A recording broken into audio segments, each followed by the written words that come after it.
Hey guys, Sean here at the Gardener Center. So there's a whole group of plants, primarily perennial plants, that often get overlooked by gardeners in the spring and summertime. Not because they're bad plants, but because, in the garden center business, in the plant selling retail business, the mantra is color sells. So people in the spring and the summertime, when they're shopping for plants, they naturally gravitate towards plants that are blooming, and a lot of times plants that are just a pile of green leaves in a pot get skipped over.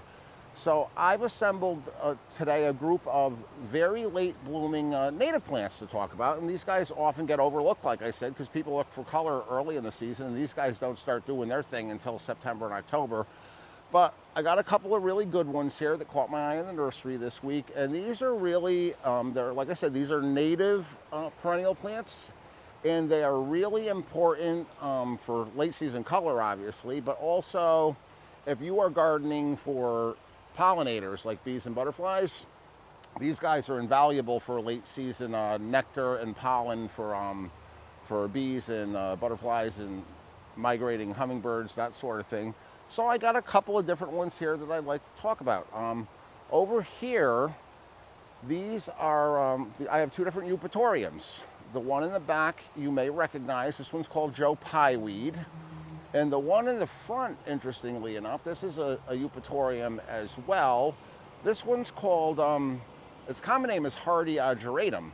So if you guys know the little Ageratums that you often buy in the little 6-packs in the springtime as little bedding plants, the little annuals, they call this one hardy Ageratum, not because they're related, because they're not, but because they have those little blue flossy flowers and they look very similar.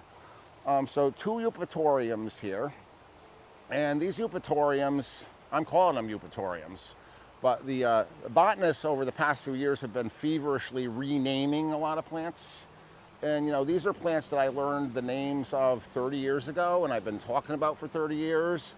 And sometimes when you get older, your brain's not able to absorb and retain information as well as it used to. So I'm going to keep things kind of vintage and continue calling these guys Eupatorium, even though we're supposed to be calling them Eutrochiums now. But I digress. Back to the Eupatoriums. I have two kinds here, Joe-Pye, hardy Ageratum. This guy here in the front, not a lot of true blue flowers in the garden, so this is a really good one if you're into blue. Butterflies adore this, especially the monarchs when they're on their way back to Mexico and Central America for the winter. This guy is rambunctious. So if you've ever grown mint before, or maybe like Monarda, bee balm, these guys would not work well in like a small manicured perennial situation, because if you have a space this big for the hardy Ageratum, it might be this big 2 years later. They spread by rhizomes and runners, much like a mint or a Monarda would.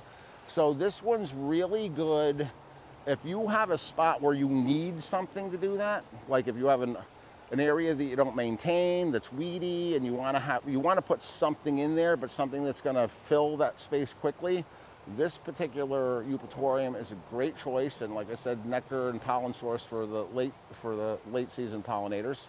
Also makes a fantastic cut flower. Behind it here, its bigger cousin, this is Joe-Pye weed. This happens to be a dwarf one called Mask. The big Joe-Pye weeds can also be a bit rambunctious. They grow 5 to 6 feet tall, 5 to 6 feet wide, sort of thing. This one's been selected for its smaller size. This one's only going to go 3 by 3. And they make these pretty mauve flowers late in the season, and they have these nice dark stems that are really pretty as well. Another great cut flower, and I love this plant for winter interest. It gets these really pretty seed heads, and the stems are super sturdy, so they kind of maintain themselves over the winter and provide a little structure and interest in the winter garden. So both of these guys, as far as siting, full sun to part sun, and they both like a wet spot.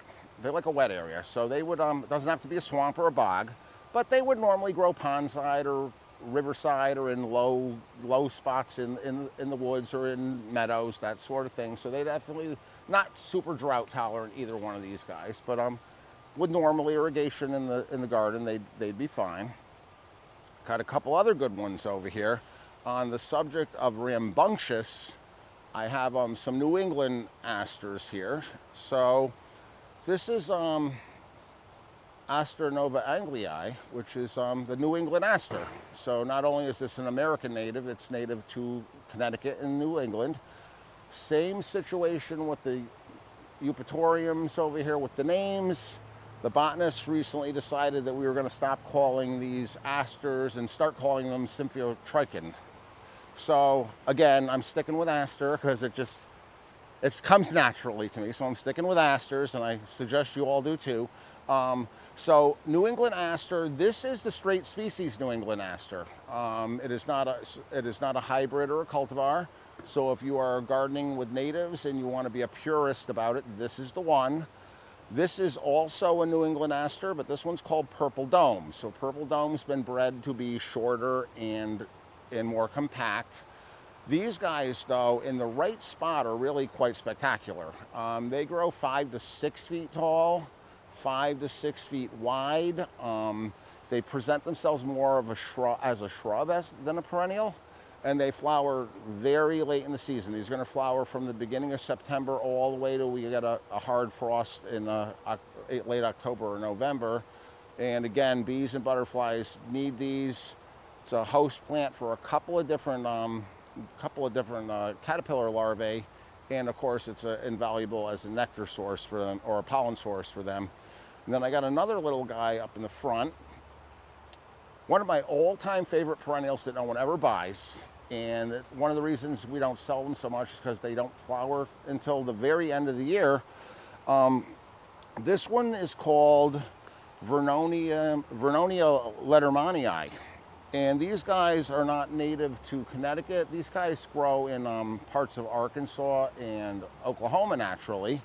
But what I really like about this particular perennial plant is a lot of perennial plants don't look great when they're not blooming. These guys, because of this fantastic texture that they have, they really look nice in the mixed perennial garden, you know, for the whole entire growing season. And then they put their show on in mid to late September, right through the end of October.